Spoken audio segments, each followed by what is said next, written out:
UCLA's path to a 1 seed has become a lot more precarious, and they'll need to be perfect. Let's talk about it. Locked On UCLA.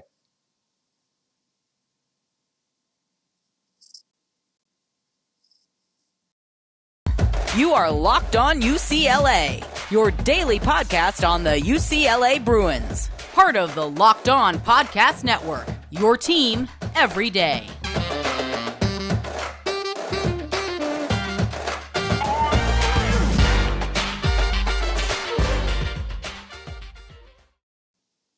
UCLA Basketball 23-4, doing everything they need to do to be a 1 seed.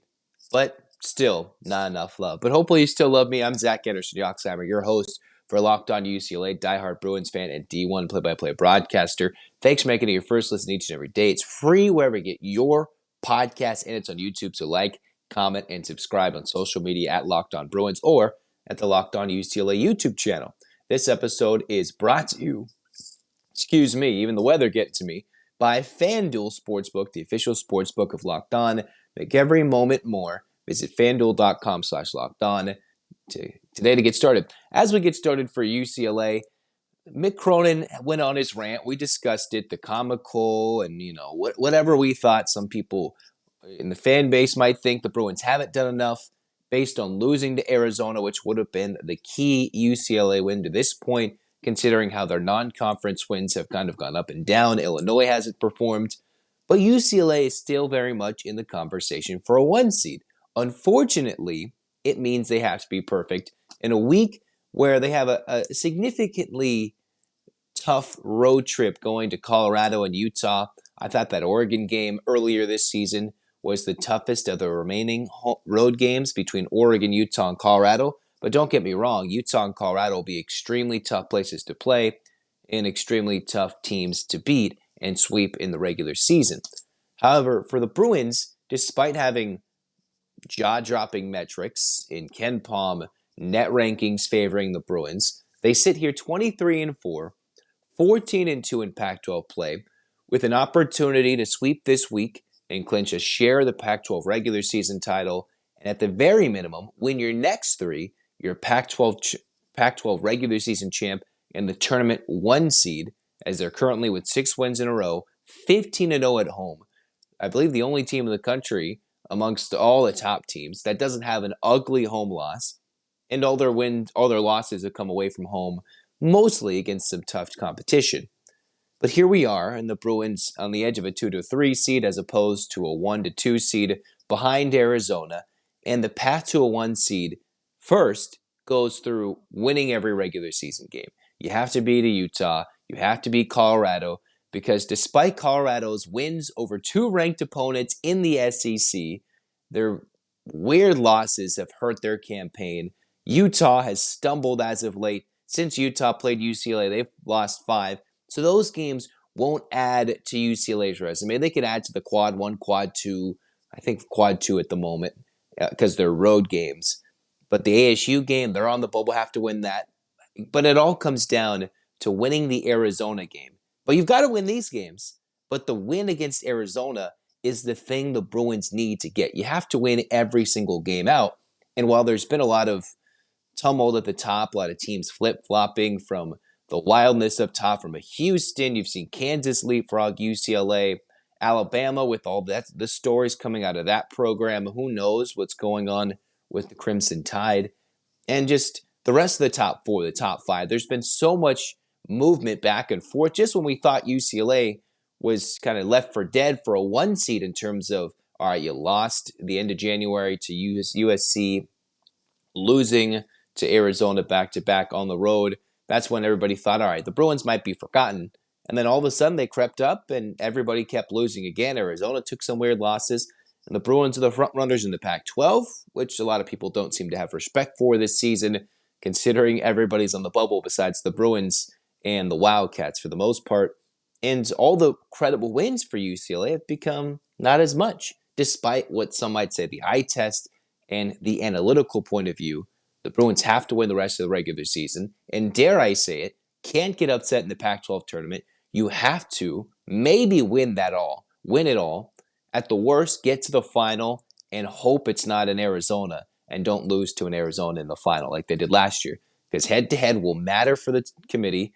And while I'm not entirely sure Mick Cronin's comical remarks will truly influence what the committee thinks, I do think the Bruins have to be perfect from here on out just to get a 1 seed.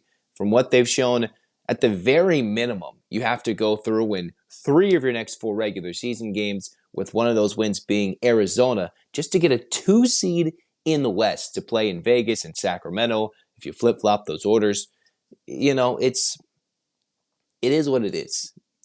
But the Bruins have their path laid out in front of them. They technically control their own destiny for a 2 seed. Might need even more help for a 1 seed. I just don't think how the Bruins, if they go, 6-7-0 in the next few games, that they can't be left for a 1. They can't be left without a 1 seed. The worst, the 2 seed in the West. But I think if the Bruins go unbeaten for the rest of the regular season, that has to be the way the committee leans. But unfortunately, Joe Lunardi, the Bill Walton so-called troll, the NCAA selection committee thinks otherwise at this moment. But the Bruins have one resume-boosting opportunity left, potentially 2, with the conference tournament looming. We'll talk about Utah when we come back because, last time the Bruins played them, they were without a good player, and the Bruins smacked them around. So let's talk about that after we tell you about FanDuel Sportsbook, because we're excited about our new FanDuel Sportsbook Locked On combination here. The number 1 sportsbook in America. You can get a no-sweat first bet up to $1,000 in bonus bets if your first bet doesn't win. Download the FanDuel Sportsbook app.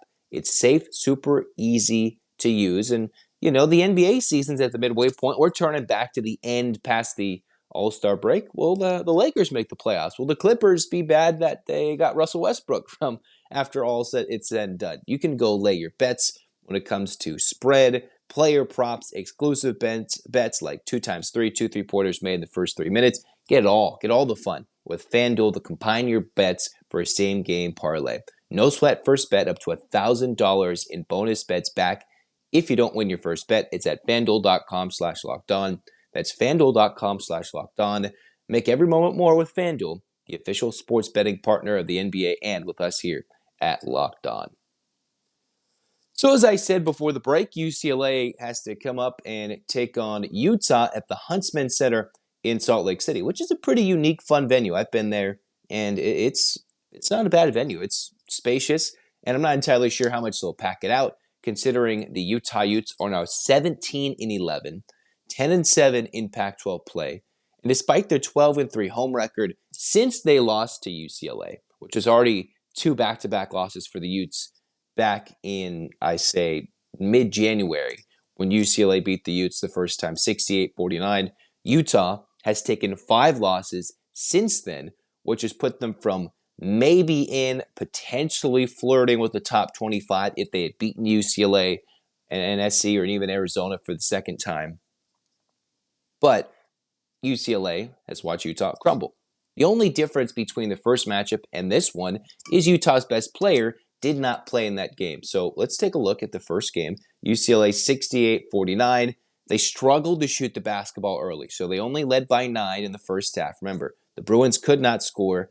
Raleigh Wooster, who's one of the Pac-12's best distributors, led the Utes in scoring with 12. The Bruins in that game were led by Tiger Campbell, 17. He shot efficiently, 17 points, 7 rebounds. Adembona had 15, and Jalen Clark had 11, as Jaquez wasn't doing much and didn't do much that game. That was when I believe his 10-point streak got broken, and that was without Amari Bailey. So the Bruins, 1, they get their fabulous freshman.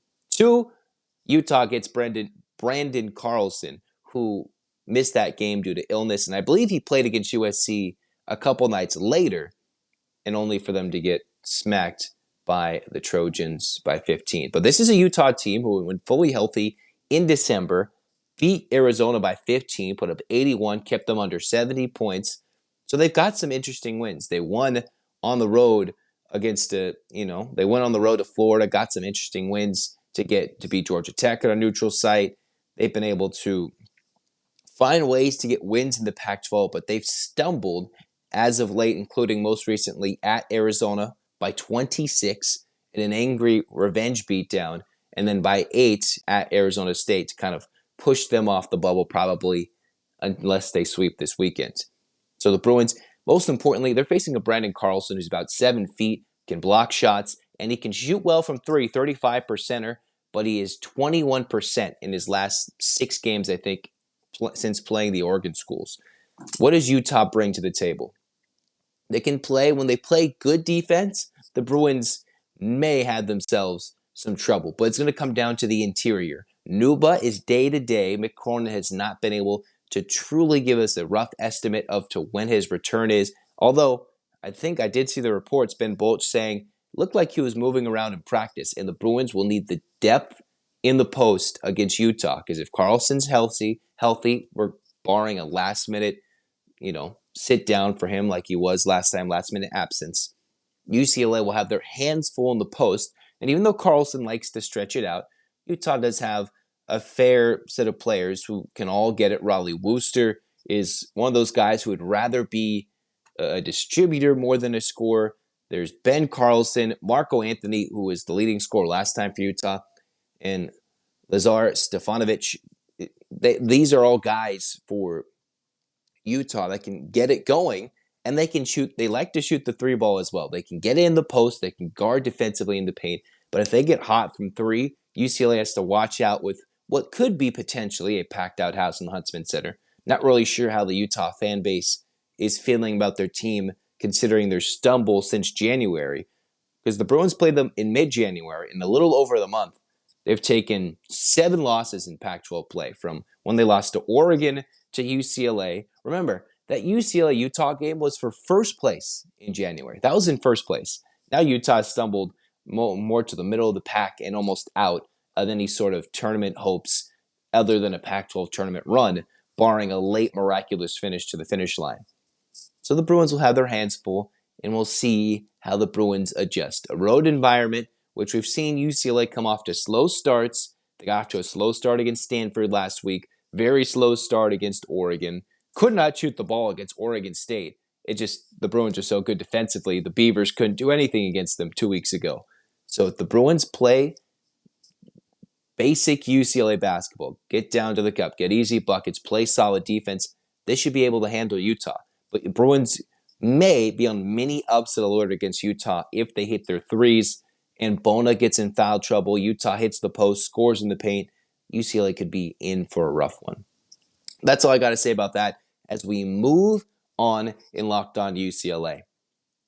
Now the Bruins will be getting ready to take on Colorado as well, who's been one of the more puzzling teams in Pac-12 play. 15-13, 7-10 overall in Pac-12, 11-2 at home. They've got wins on the East Coast in neutral site games against a ranked Tennessee team by double figures, destroyed Texas A&M, putting up 100 on them, beating them by 28, I believe, in South Carolina. Don't quote me on that. But beating them by almost 30 across the country in a neutral site in one of those Thanksgiving feast week tourneys, I believe. And they had a 27-point home win against Oregon. So they have some unique wins while also being 11-2 at home.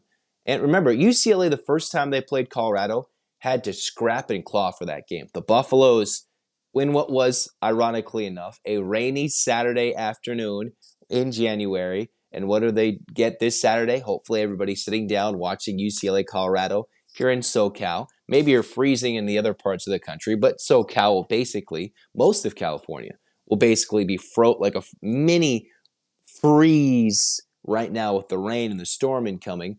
We'll probably enjoy a good basketball game between the Bruins and the Buffaloes because it was a well-played game back and forth. The Bruins needed a big, I believe, 17-0 surge, 15-0 surge in the middle of that second half to really put the Buffaloes on ice and put them away. Despite Colorado at that time being under 500 in Pac-12 play, just like they are now, the Bruins have to counter and deal with KJ Simpson, Tristan De Silva. And while I think Amari Bailey could have a significant impact in this game against Colorado more than what he might bring against Utah, it was Hawkes who went 23-13. We've seen those numbers fairly similar. 25-12, 27-12. That was the start of Hawkes really turning it on and shooting almost 50%. The only Bruin who could get things going. Clark, again, 18 points, 8 rebounds, 4 assists. That was against Colorado the first time, and Campbell with his 11 points, 4 of 15. So where did Colorado stumble? The Bruins forced 23 turnovers. If Colorado could have taken care of the basketball, they would have put the Bruins away and nothing would have happened. But UCLA's defense beat Colorado, so if they can't take care of the basketball, UCLA might be in for a rough one this year because it's just a weird Colorado team that you just don't understand coming into this one. Is it the team that beat Tennessee, although the Vols are in a free fall? Ironically, just lost to Texas A&M, who Colorado also beat this year. Is it the team that walloped Oregon, although Ducks weren't fully healthy at that point?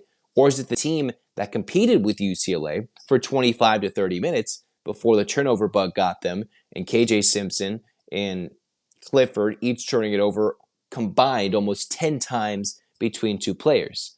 If the Bruins come together and get these 2 dubs, then it sets up for a massive week against Arizona State in Arizona at home, where the Bruins should hopefully take care of business against Arizona State and set up for a Saturday night regular season finale, prime time, against Arizona, with the 1 seed, the West Regional, on the line, probably as a 2 seed, but potentially a 1 seed for UCLA and Arizona, and the Pac-12 championship potentially on the rise. Again, to lay it out for you, 2 wins, UCLA would clinch a share of the Pac-12 title. 3 wins in a row, UCLA wins it outright. The Arizona game does not matter for the Pac-12 standings. You win all 4, you get not exactly bragging rights, considering the 2 teams will have equaled in the standings, but hey, the Arizona fans don't have to be talking crap on all sorts of social media about, hey, we beat you guys. Well, if the Bruins even up the season series, they get 1 resume-boosting win, adding that to their hopefully full season-long home winning streak, in addition to some tough road mountain school victories coming this week.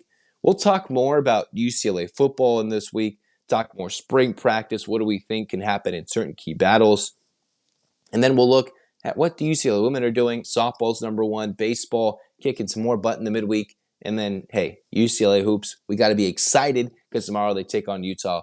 We will try our best to react to that one as quickly as it gets. An 8 p.m. Pacific tip, I believe, at Utah. So stay tuned and watch that one. A short episode today because, got to go celebrate some birthdays. So rock and roll. Thanks for making Locked On UCLA your first listen each and every day. It's free wherever you get your podcast. And you can also watch on YouTube, like, comment, and subscribe. Go check out Locked On College Basketball. They've got in-depth, full knowledge of the entire country. I'm Zach Anderson-Yoxsimer signing off. Hands up, everybody. 8 clap time. And 1, 2, 3, 4, 5, 6, 7, 8. UCLA. UCLA. Fight, fight, fight. This has been Locked On UCLA. Go Bruins.